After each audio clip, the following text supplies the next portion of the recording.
Brought to you by Agilus Diagnostics. Health test की बात आती है तो मैं भरोसा करता हूँ India's largest diagnostics company Agilus Diagnostics. खुद को टेस्ट करते रहो। नक्कीच कोकणामध्ये सर्वात मोठी समस्या आहे ती मुंबई गोवा महामार्गाची आणि ती सोडवण्यामध्ये सत्ताधारी आहेत ते सपशेल फेल झालेले आहेत। पक्षापेक्षा सुद्धा व्यक्तिनिष्ठा ही सगळ्यात महत्त्वाची या भागामध्ये मानली जाते आणि त्यामध्ये उदय सामंत हे निश्चितपणे त्यांचं पारडं जड आहे। ते कोणत्याही पक्षातून असतील, ते सामंत या नावाचाच एक पक्ष आहे। शिंदे सरकारने ज्या योजना राबवलेल्या आहेत त्याच्यामुळे या सरकारला कोणी शह देऊ शकत नाही, कारण त्यांच्या पाठीमागे संपूर्णपणे महिला आता उभ्या राहिलेल्या आहेत। तर रत्नागिरी जिल्ह्यामध्ये कुठल्याही पक्षाची हवा आत्ता आपण सांगू शकत नाही, पण मतदारांची हवा आहे।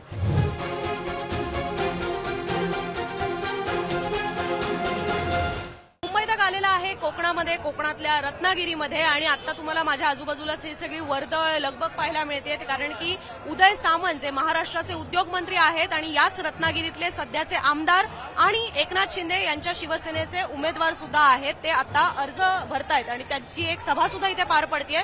त्यानिमित्ताने ही सगळी शिवसैनिकांची गर्दी जी आहे तिथे जमलेली आहे। पण एकंदरीत कोकणामध्ये येणाऱ्या विधानसभा निवडणुकांचा मूड हा नेमका कसा असणार आहे हे सुद्धा समजून घेणं गरजेचं आहे। लोकसभा निवडणुकांमध्ये महाविकास आघाडीला, खास करून शिवसेना उद्धव बाळासाहेब ठाकरे या पक्षाला जो फटका बसला त्याचं काही कोर्स करेक्शन हे येणाऱ्या विधानसभा निवडणुकांमध्ये शिवसेना युबीटीने केलेलं आहे का, आणि दुसरीकडे महायुतीला जे कोकणामध्ये यश मिळालेलं आहे ते टिकवू शकणार आहेत का। खास करून रत्नागिरी जिल्हा फार महत्वाचा आहे, कारण की इकडे एक चिपळूणचा अपवाद सोडला किंवा राष्ट्रवादीची ती जागा सोडली तर उर्वरित सगळ्या जागांवर शिवसेना वर्सेस शिवसेना युबीटी असाच संघर्ष होणार आहे। आणि म्हणूनच इथला मूड नेमका काय आहे, ग्राउंड लेवलवरची नेमकी परिस्थिती काय आहे हे आपण इथले स्थानिक पत्रकार जे आहेत त्यांच्याकडनं समजून घेणार आहोत। सगळ्यात पहिले आपण परिचय करूया त्यांचा। ज्येष्ठ पत्रकार प्रमोद कोनकर सर आपल्यासोबत आहेत, त्याचसोबत आपल्यासोबत आहेत नवराष्ट्राचे ज्येष्ठ पत्रकार प्रकाश वराडकर सर, तसंच दैनिक प्रहारचे प्रशांत हर्चेकर सर सुद्धा आपल्यासोबत आहेत। रुपेश सवंडे रंगयात्रीचे पत्रकार इथले पत्रकार आहेत, ज्येष्ठ पत्रकार, आणि तसंच डीडी न्यूजचे दीपक भागवत सर सुद्धा आपल्यासोबत जोडले गेलेले आहेत। सगळ्यात पहिले सर मला समजून घ्यायचं आहे, आता विधानसभेला वारं नेमकं कोणाच्या दिशेने वाहत आहे? रत्नागिरीतले 4 मतदारसंघ म्हणजे प्रेक्षकांच्या माहितीसाठी गुहागर, खेड दापोली, रत्नागिरी आणि राजापूर या 4ही मतदारसंघात शिवसेना वर्सेस शिवसेना युबीटी संघर्ष आहे। कुणाच्या बाजूने राजकीय वारं वाहत? शिवसेना, उद्धव बाळासाहेब ठाकरे या गटाची शिवसेना यांच्या बाजूने संपूर्ण जिल्ह्यामध्ये वारं वाहताना दिसत आहे।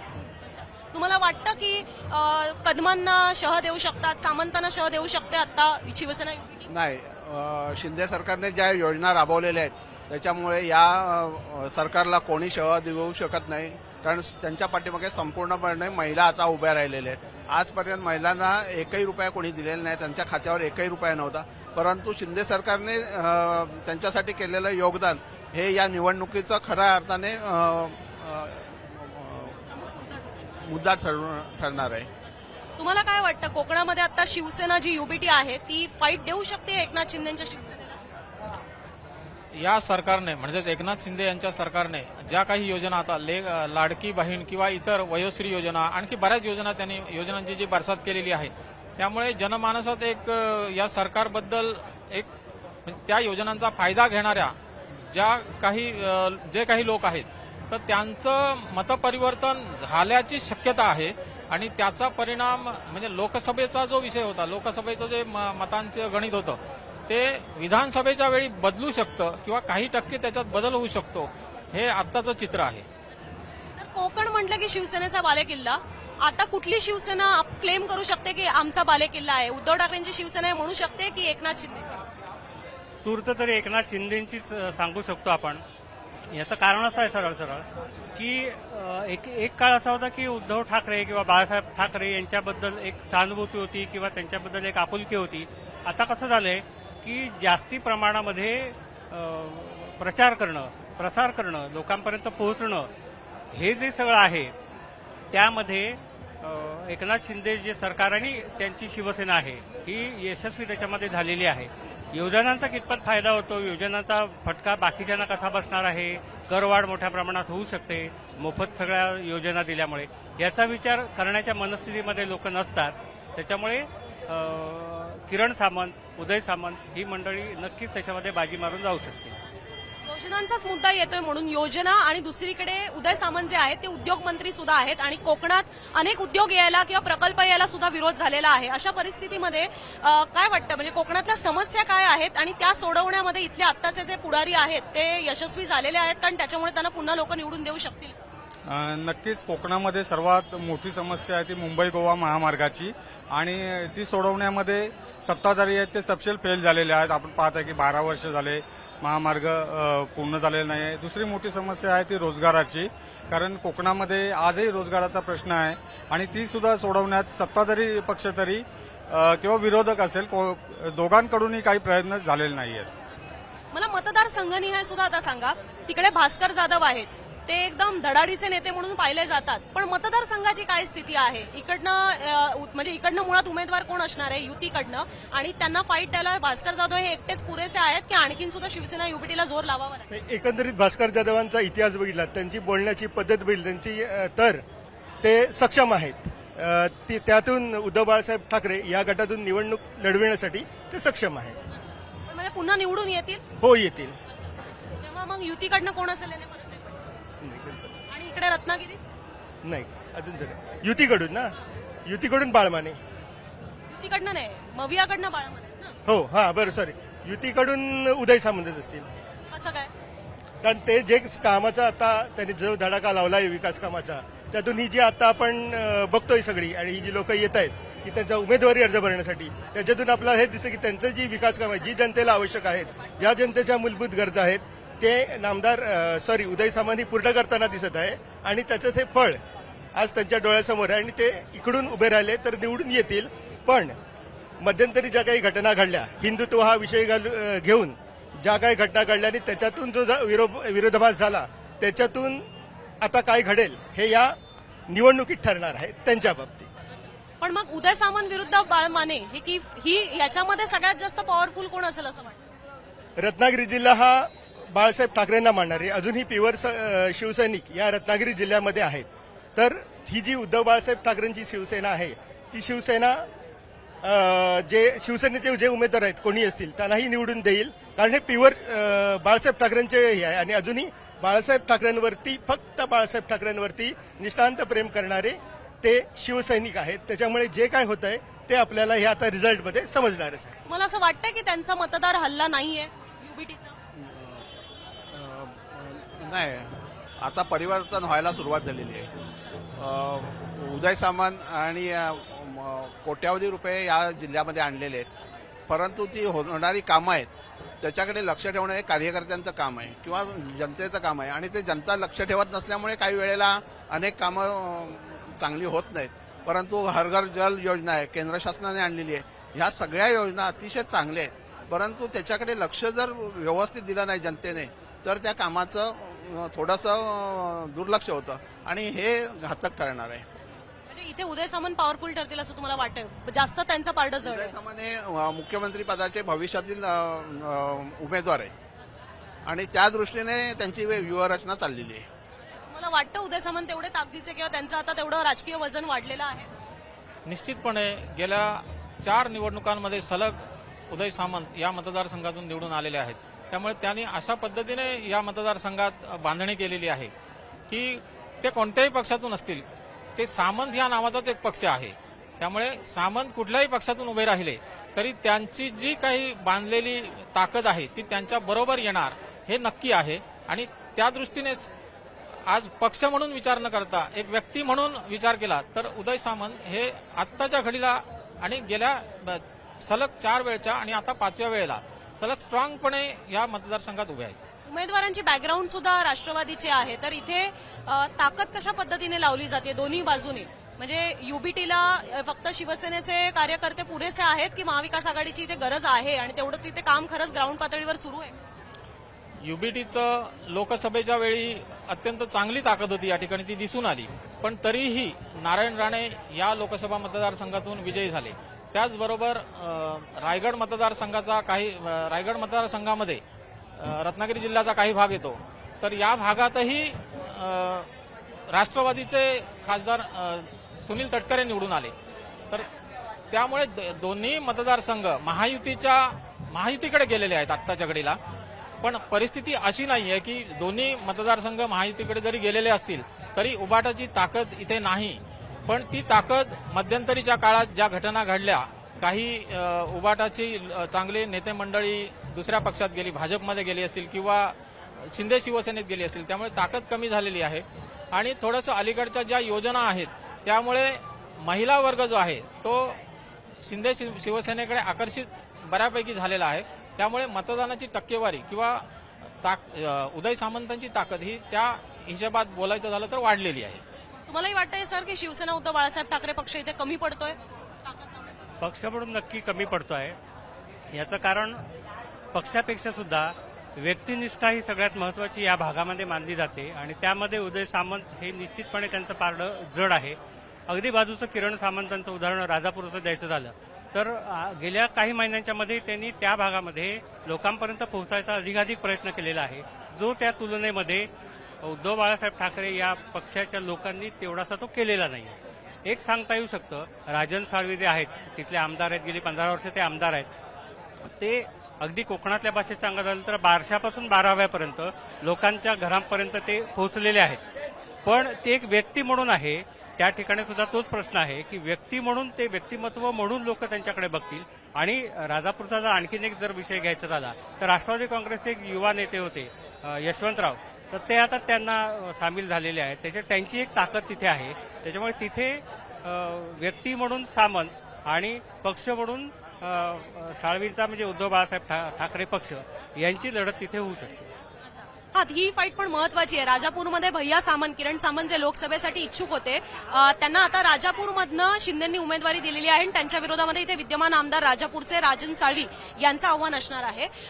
तर राजापूर विधानसभेसंदर्भात काय सांगाल? कारण तुम्ही आता म्हणाला तो उल्लेख फार महत्वाचा आहे. दोन्ही नावं तशी परिचित आहेत लोकांना, पण भैया सामंत पहिल्यांदा ही निवडणूक लढवणार आहेत, तर त्यांच्यासमोर राजन साळवी यांचं आव्हान तितकं मोठं असू शकतं का की इथे हा जो सामंत ब्रँड आहे त्याचा फायदा त्यांना राजापूरमध्ये होऊ शकतो आणि ते जिंकून येऊ शकतात?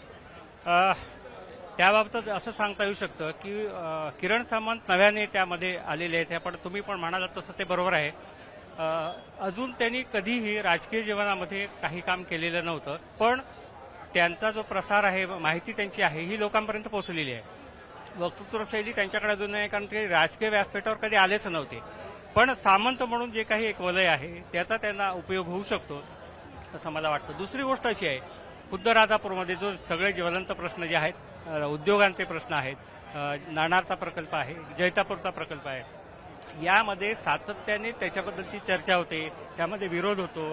त्यामध्ये उद्धव ठाकरे गटाचे जे राजन साळवी आहेत हे सातत्याने त्याला विरोध करत आलेले आहेत आणि उद्योगमंत्री आणि उद्योगमंत्रींचे बंधू म्हणून किरण सामंत यांचा या प्रकल्पांना पाठिंबा आहे, कारण त्या ठिकाणी मोठ्या प्रमाणावर रोजगार येणार आहे. हे चित्र जर त्यांनी निर्माण त्या ठिकाणी केलं तर निश्चितपणे त्याचा त्यांना फायदा होऊ शकतो. रोजगाराचा मुद्दा घेऊन मी जसं मगाशी तुमच्याकडे आले होते, तर रोजगार इथे नाहीये, म्हणावं तितकं मोठ्या प्रमाणात नाही. आम्ही सुद्धा पाहतो, आमचे नातेवाईक इथे आहेत, बऱ्याच जणांना मुंबई गाठावी लागते, कोल्हापूर पुणे गाठावं लागतं रोजगारासाठी. तर एकीकडे आहे शिवसेना शिंदेची की ज्यांच्याकडे उद्योग खातं पण आहे, तो रोजगार आणण्यासाठी इच्छुक आहेत. महायुती इथे अनेक प्रकल्प आणू इच्छिते. बारसूला प्रयत्न झाला पण त्याला विरोध झाला. त्याला विरोध म्हणजे या सगळ्या प्रकल्पांना कोकणात आणण्यासाठी विरोध करणारी आहे शिवसेना युबीटी. तर नेमकी मग कोकणवासीय कोणाच्या बाजूने आहेत? रोजगार त्यांना यायला हवेत की कोकणातलं जे सगळं आपण त्याला म्हणतो पर्यावरण आहे ते जपायला हवं, इथे ते उद्योग नको ज्याने प्रदूषण होईल अशी मानणारे कोकणवासी आहेत? नेमके कोकणवासी काय विचार? ऍक्च्युली कोकणवासियांना इथे उद्योग पाहिजेत आणि ते पर्यावरणपूरक उद्योग पाहिजेत. आणि तुम्ही बघाल आताचा उद्धव बाळासाहेब ठाकरे पक्ष असू दे किंवा आधीचे त्या पक्षात राहिलेले शिंदे गटातले असू दे, तर दोन्ही कडचे जे राजकीय त्यांची भूमिका होती ती वेळोवेळी बदलत गेलेली आहे आणि त्याचा फटका हा कोकणवासियांना बसला आहे. पण मग आता कोकणवासी कोणाच्या बाजूने आहेत? त्यांना रोजगार आणणारी किंवा प्रकल्प आणणारे शिंदेची शिवसेना हवी आहे की त्या प्रकल्पांना आणायला विरोध करणारी उद्धव ठाकरेंची शिवसेना?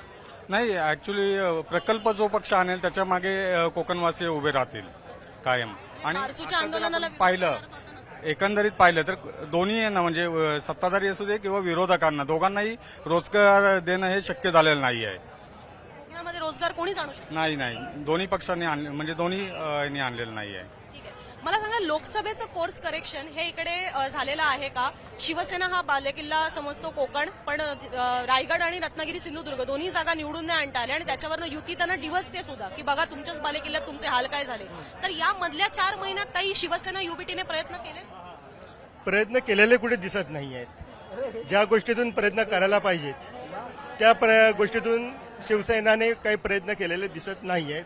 त्यामुळे आता काय होतं ह्या विधानसभेचं, कारण ही महाराष्ट्राची विधानसभा निवडणूक पुढे क्रांती घडवणारी ही निवडणूक आहे आणि त्याच्यामुळे ह्यांनी अजून काही प्रयत्न केले नाहीत. पण आता जे काय शिंदे गटाला विरोध आहे अख्ख्या महाराष्ट्रातून तो या निवडणुकीतून निर्माण होईल आणि प्रत्यक्षदर्शनी जनतेसमोर येईलच. पण प्रयत्नच केले नाही तर विरोध कसा निर्माण? नाही, जसं मी तुम्हाला सांगितलं की महाराष्ट्र म्हणजे महाराष्ट्राची ही जनता आहे ही खुद्द बाळासाहेबांवर प्रेम करणारी आहे, बाळासाहेबांना मानणारी आणि बाळासाहेबांचा एक दगदगता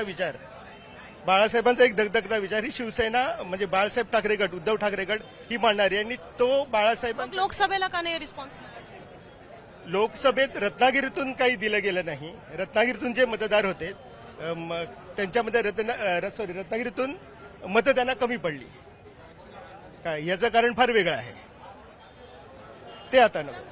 नाही, याचं कारण फार वेगळं आहे, ते आता नको. मग सिंधुदुर्गातनं काय आलं? सिंधुदुर्गात तर स्वतः त्यांचे वैभव नाईक आमदार असून तिकडे लीड नाही घेतात. सिंधुदुर्गात जी राणेंनी कामगिरी केली होती, जो विकास केला होता, जो प्रयत्न केले होते त्याच्यातून हे सगळं म्हणजे सिंधुदुर्गात ज्यांना मताधिक्य जास्त मिळाले ते त्यांच्या कर्तृत्वावरती मिळाले. इथे जे होते, इथे रत्नागिरीत जे करायला पाहिजे होतं इथल्या कार्यकर्त्यांनी ते केलं नाही किंवा ते कुठेतरी कमी पडलेत. म्हणून उद्धव बाळासाहेब ठाकरेंची जी सीट होती, काय त्यांचं खासदारांचं विनायक राऊत, हे खाली पडलेले म्हणजे पराभूत झालेले आपल्याला दिसले. तुम्हाला काय वाटतं, शिवसेना युबीटी कुठे कमी पडली लोकसभेत? आणि जर कमी पडली असेल तर त्याच्यासाठी काही कार्यकर्त्यांनी ते प्रयत्न केले गेल्या 4 महिन्यात? सन्माननीय नारायण राणे हे माजी मुख्यमंत्री राहिलेले आहेत आणि त्यांनी कोकणचा जो विकास केलेला आहे तो सर्वसामान्यांना माहीत आहे. आणि शिवसेनेने आज गडकिल्ले आहेत, गडकिल्ल्याचा एकही दगड नवीन लागलेला नाही, होणारा खर्च हा अपाट आहे, परंतु नुसत्या घोषणा केलेल्या आहेत आणि त्यामुळे शिवसेनेला यश मिळालं नाही. म्हणजे आपला उद्धव हे तुम्ही ओव्हरऑल सांगताय. आता लोकसभेचा निकाल लागलाय जूनला, जून पासून आता महिना आहे ऑक्टोबर, 4 महिने मध्ये गेलेले आहेत. खाली ग्राउंड लेवलवर कार्यकर्त्यांनी काही कष्ट घेतले का? शिवसेना उद्धव बाळासाहेब ठाकरे या पक्षाच्या कार्यकर्त्यांनी, नेत्यांनी, आमदारांनी काही तेवढे प्रयत्न केले का गेल्या 4 महिन्यात आपल्याला कोकणातच जे नुकसान झालेलं आहे ते भरून काढण्यासाठी, की उद्धव ठाकरेंवरच अवलंबून? त्यानंतर जे विनायक राऊत होते ते वाडीवाडीत किंवा गावागावात जिल्हा परिषद गटात, पंचायत समिती गटात फिरलेलेच नाहीत. अनेक ठिकाणी लोकांशी जे समन्वय पाहिजे तो नाही, जो आज उदय सामंत यांनी ठेवलेला आहे. तळागाळातील नागरिकांचे ते फोन उचलतात. आज ते कुणी केव्हाही रात्री अपरात्री जर फोन केला तर उदय सामंत उचलतात आणि त्यांना ते योग्य ते मार्गदर्शन करतात. ते उद्धव बाळासाहेब ठाकरे यांच्याकडून होत नाही आणि तोच राग आहे मनात. एवढे उद्धव बाळासाहेब ठाकरे पक्षाकडे इकडे महत्वाचे नेते आहेत, म्हणजे आता राजन साळवे आणि किमान भास्कर जाधव हे दोघं तर त्यांच्यासोबत राहिलेले आहेत, तर ते पण सगळे उद्धव ठाकरेंवरच अवलंबून आहेत का, की त्यांनी काही ग्राउंड लेवलवर स्वतःच्या परीने प्रयत्न केले? भास्कर जाधव आणि राजन साळवे हे उबाटाचे म्हणजे ज्यांची प्रतिमा चांगली आहे असे उमेदवार समजले जातात आणि ह्या दोघांनीही आपल्या विधानसभा मतदारसंघामध्ये बेसिक लेवलला ज्या काही गोष्टी करायला पाहिजे, कार्यकर्त्यांची मांडणी करायला पाहिजे ते केलेलं आहे. परंतु जिल्ह्याला असं नेतृत्व जे पाहिजे जिल्ह्यासाठीचं, तर असं जिल्ह्यासाठीचं नेतृत्व उबाटाकडे आज नाही आणि त्यामुळे ज्या ठिकाणी भास्कर जाधव आहेत किंवा ज्या ठिकाणी राजन साळवी आहेत त्या भागात उबाटाचं काम आहे किंवा दिसतंय किंवा ते बांधणी करताना तरी दिसत आहेत किंवा दावा तरी केला जातो की त्यांची ताकद त्या ठिकाणी आहे म्हणून, पण बाकीच्या ठिकाणी कोणीही जात नाही. त्यामुळे खेड, दापोली आणि रत्नागिरी तसं वाऱ्यावर राहील. म्हणजे बाकीचे मतदारसंघ जे आहेत ते त्या दृष्टीने विचार केला तर वाऱ्यावर राहिले. त्या ठिकाणी नेते आहेत, परंतु ज्याला कार्यक्षम म्हणू किंवा जे चांगलं काम तिथे करू शकतात असे नेत्यांची जी गरज होती किंवा जे आहेत त्यांनीही ते केलं असतं, करू शकले असते, परंतु त्यांनी ते केलं नाही. त्यामुळे या मतदारसंघामध्ये उबाटाची जे काही उर्वरित मतदारसंघ आहेत त्यामध्ये उबाटाची स्थिती ही कमकुवत आहे. सरांकडे यायचंय, पण मला तो वेगळा प्रश्न घेऊन यायचा आहे. तत्पूर्वी मला तुमच्याकडे एक प्रश्न घ्यायचा आहे, म्हणजे मशाल हे चिन्ह म्हणावं तितकं कोकणात पोहोचलेलं नाही असं सुद्धा एक समज आहे. स्वतः उद्धव ठाकरेंनी बोलून दाखवलेलं आहे की मशाल चिन्ह हे आपण म्हणावं तितकं अजून पोहोचवू शकलेलो नाही आहोत. तर तसे सुद्धा प्रयत्न गावागावात झाले का शिवसेना युबीटीच्या कार्यकर्त्यांकडनं, की किमान चिन्ह तरी पोहोचवू दे? नेते येतील तेव्हा येतील, प्रचार करतील, पण चिन्ह तरी पोहोचवण्याचे प्रयत्न हे स्थानिक पातळीवर झाले का? स्थानिक पातळीवरती शिवसेना उद्धव ठाकरे गटाकडून मशाल चिन्ह पोहोचवण्याचे प्रयत्न चालू आहेत आणि ते दिसत आहेत की अशा पद्धतीने घराघरात जाऊन म्हणजे चिन्ह बदललंय याचा म्हणजे वैयक्तिकरित्या हे करतात पक्षाचे कार्यकर्ते. मगाशी तुम्ही एक प्रश्न विचारलात की रत्नागिरी जिल्ह्यामध्ये हवा कोणाची आहे, तर रत्नागिरी जिल्ह्यामध्ये कुठल्याही पक्षाची हवा आत्ता आपण सांगू शकत नाही, पण मतदारांची हवा आहे. कारण कोकणातला मतदार हा सुज्ञ आहे आणि तो आज जरी शक्ती प्रदर्शन जिथे तिथे असतं ते दोन त्याच्यामध्ये गट आहेत मतदारांमध्ये पण विभाग आहेत. जे शक्ती प्रदर्शन असतं तेव्हा रस्त्यावरती येऊन ते बाहेर पडतात आणि जे असतात घरी बसलेले असतात ते मतदानाच्या दिवशी मतदान पेटीतून उत्तर देतात. मला सरांकडे हा प्रश्न घेऊन यायचा होता, तो म्हणजे की कोकणात शिवसेनाच अजून आहे की भाजपने बरोबर आता हातपाय पसरलेले आहेत आणि भाजपचं वर्चस्व वाढत चाललेलं आहे शिवसेनेपेक्षा, असं वाटतं? भाजपचं वर्चस्व वाढतंयचं म्हणायला हरकत नाही, पण होतं असं की त्यांना हक्काचे जे दोन त्यांचे मतदारसंघ होते, रत्नागिरी आणि गुहागर, हे विधानसभेचे मतदारसंघ होते. 20 वर्षांपासून ते त्यांच्याकडे नाही आहेत आणि या 20 वर्षांच्या मध्ये युती म्हणून त्यांनी शिवसेनेचं काम केलं. म्हणजे त्यांचा युतीचा जो धर्म आहे त्याप्रमाणे त्यांनी ते सगळं काम केलं. पण आता यावेळेला त्यांना लोकसभेची जशी मागणी होती तशी त्यांची विधानसभेसाठी सुद्धा एखादी तरी किमान जागा आपल्याला मिळावी अशी अपेक्षा होती. त्यामुळे त्यांनी त्या दृष्टीने खूप प्रयत्न केलेले आहेत. आता जागा वाटपामध्ये जो आमदार जिथला असेल त्यालाच ती जागा द्यायची असं ठरलेलं असल्यामुळे त्यांना त्यांचा विरस झाला आणि त्यामुळे आता ते काम करतात का नाही असा प्रश्न निर्माण झालेला आहे. पण ती ताकद हे जी शिवसेना जी आहे आता त्याला पराभूत करू शकेल एवढी ताकद आहे असं मला वाटत नाही. खुद्द रत्नागिरीचं उदाहरण जर द्यायचं झालं तर बाळा माने कालपर्यंत परवापर्यंत भारतीय जनता पक्षात होते, ते आधी आमदार होते आणि कित्येक वर्ष ते त्या पक्षामध्ये आहेत. त्यांना इथलं सीट मिळणार नाही म्हणून ते पक्ष सोडून उद्धव ठाकरे गटामध्ये गेले. आता उद्धव ठाकरे गटामध्ये गेल्यानंतर त्या गटाचे जे इथले कोणी इच्छुक असतील आमदारकीसाठी तर त्यांचा विरोध झाला त्यातून. मग ही मंडळी त्यांचा प्रचार करणार का, त्यांच्यासाठी काम करणार का असा प्रश्न आहे. आणि मग त्यांनी जी पक्षाची बांधणी एवढी वर्ष केली होती त्याचं काय असा प्रश्न निर्माण होतो. म्हणूनच पक्ष संघटना जी भाजपची होती ती विचलित झाल्यासारखी आताची स्थिती आहे. जरी त्यांनी बांधणी पूर्वी केली असेल तरी आताच्या या सगळ्या राजकारणामध्ये ती विचलित झालेली आहे. ती नेमकी कोणाकडे जाईल हे आत्ताच काही सांगता येत नाही. लोकसभेला खरं तर ही रत्नागिरी सिंधुदुर्गची युतीच्या जागा वाटपातली जागा जी शिवसेनेकडे येते ती भाजपने आपल्याकडे घेतली. नारायण राणे उमेदवार सुद्धा जिंकवून आणला. पण आता येणाऱ्या विधानसभा निवडणुकांसाठी खरं तर रामदास कदमांनी म्हटलेलं होतं की आम्ही सगळ्याच्या सगळ्या जागा शिवसेना घेणार आणि कुठेतरी तसंच झालेलं आहे. एक कणकवलीचा अपवाद सोडला तर रत्नागिरी सिंधुदुर्ग या पट्ट्यामधल्या सगळ्या जागा या शिंदेच्या शिवसेनेकडे गेलेल्या आहेत. चिपळूणचा एक आपण अपवाद त्याच्यामध्ये वगळूया, पण ज्या शिवसेनेच्या जागा आहेत त्या शिवसेनेकडे राहिलेल्या आहेत. आणि म्हणूनच हा प्रश्न आहे की मग आता भाजपचे कार्यकर्ते काम करतील का? लोकसभेला तुम्हाला दिली जागा भाजपला, तुम्ही ती जिंकून सुद्धा आणलीत, पण आता विधानसभा मात्र आमची आहे, शिवसेनाच ती लढणार हे शिंदेनी करून घेतलेलं आहे. आता भाजपची त्यांना त्याच्यामुळे साथ मिळेल. गोष्ट अशी आहे की ज्यावेळेला बाळमाने हे भाजपमध्ये होते त्यावेळेला सगळे भाजपची जे काही कार्यकर्ते होते हे बाळमानेंबरोबर होते. पण आता बाळमानेंनी उद्धव बाळासाहेब ठाकरे या गटात प्रवेश केल्यानंतर आपण जर सोशल मीडिया किंवा अनेक कार्यक्रमात हे जे बाळासाहेब म्हणजे प्युअर भाजपचे जे कार्यकर्ते आहेत म्हणजे जिल्हाध्यक्षापासून अगदी मग ते किरण सामंत असतील, उदय सामंत असतात, यांच्या बरोबरीने बाळासाहेब माने शिवसेनेत गेल्यानंतर कार्य करताना दिसत आहे. मला वाटतं इथे भाजपची साथ मिळेल.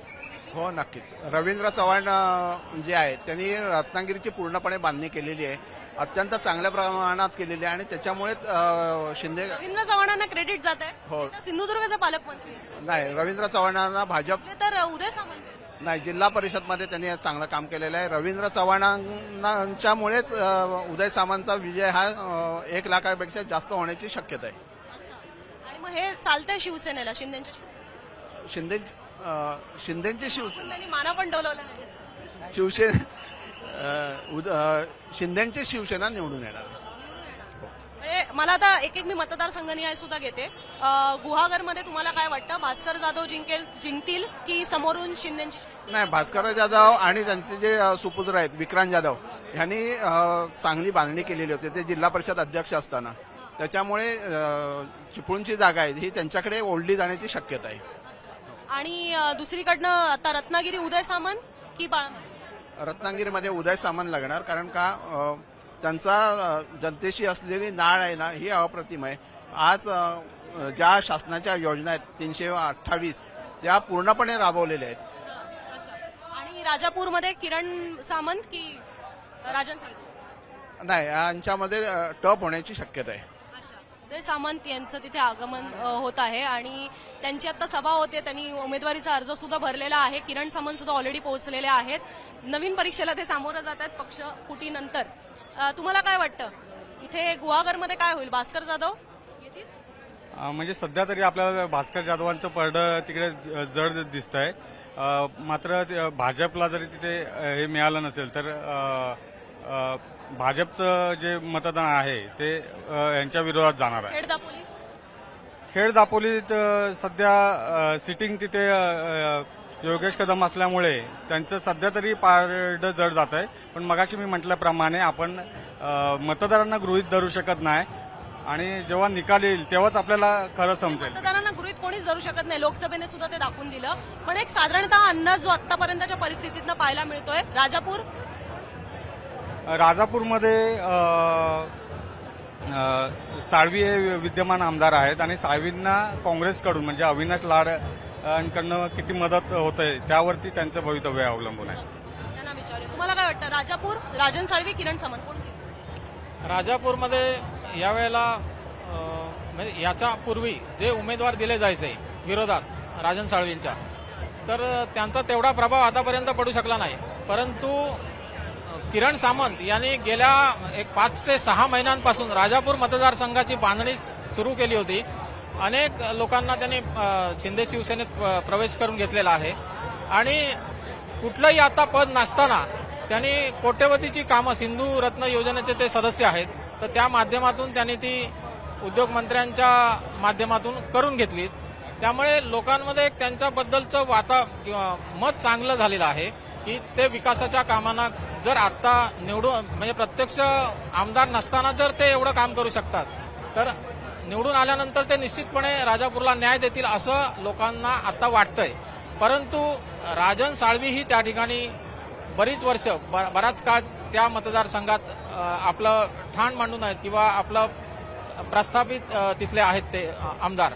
त्यामुळे त्यांचंही वजन कमी आहे असं समजण्याचं कारण नाही. त्यामुळे ही जी निवडणूक होईल ती 2 तुल्यबळ उमेदवारांमध्ये होईल आणि ती टफ असेल हे निश्चित. तुम्हाला काय वाटतं कोकणामध्ये जसं आता युतीची बाजू पाहिली तर तिकडे भाजपा पण तशी स्ट्रॉंग आहे आणि शिवसेना, म्हणजे दोघांचाही चांगली ताकद आता कोकणामध्ये आहे. इकडे महाविकास आघाडी पाहिली तर शिवसेना युबीटी ही एकटी पडली असं वाटतं का, की काँग्रेस आणि राष्ट्रवादीचा सुद्धा इथे त्यांना काही हातभार लागतोय? काँग्रेसचा हातभार लागण्याची शक्यता नाही, कारण काँग्रेसचा इथे काहीच इथे काम नाहीये. तेवढं इथे नेत्यांचा अभाव आहे, त्यामुळे साहजिक कामाचा सुद्धा अभाव आहे. राष्ट्रवादी काँग्रेस आहे ही काही प्रमाणामध्ये रत्नागिरीमध्ये आहे, त्याहीपेक्षा ती अधिक ती चिपळूणमध्ये. हे या 2 ठिकाणचा विचार केला तर त्यामध्ये चिपळूणमध्ये राष्ट्रवादी काँग्रेसचा कितीतरी फायदा होऊ शकतो. म्हणजे राष्ट्रवादी काँग्रेसला म्हणजे शेखर निकम आहेत त्यांनी त्याचा फायदा होऊ शकतो. इतर ठिकाणी या दोन्ही पक्षांचा तसा काही फारसा उपयोग इतरांना महाविकास आघाडी म्हणून होण्याची शक्यता नाहीये. उद्धव ठाकरेंनाच इथे म्हणजे जास्त जोर लावावा लागेल. उद्धव ठाकरेंनाच लावावा लागेल तो पण निश्चित. मनामध्ये एवढं लावतायत ते. त्यांच्या मधल्या काळात काही दौरे वगैरे झाले इथे कोकणात? नाही, दौरे झाले त्यांचे. आता अलीकडचा जो दौरा त्यांचा झाला म्हणजे मुख्यमंत्री होते त्यानंतरच्या काळामध्ये त्यांनी जो जैतापूरचा नाणारचा जो प्रकल्प आहे त्या प्रकल्प त्याला पण आता 1.5-2 हा बराच काळ झाला. या दरम्यानच्या काळात त्यांचा इथे काही तसा तेवढा लोकसभेनंतर लोकसभेनंतर नाही आले. लोकसभेनंतर कोकणाकडेच लक्ष दिलं गेलं. नाही दिलेलं, नाही गेलेलं ते.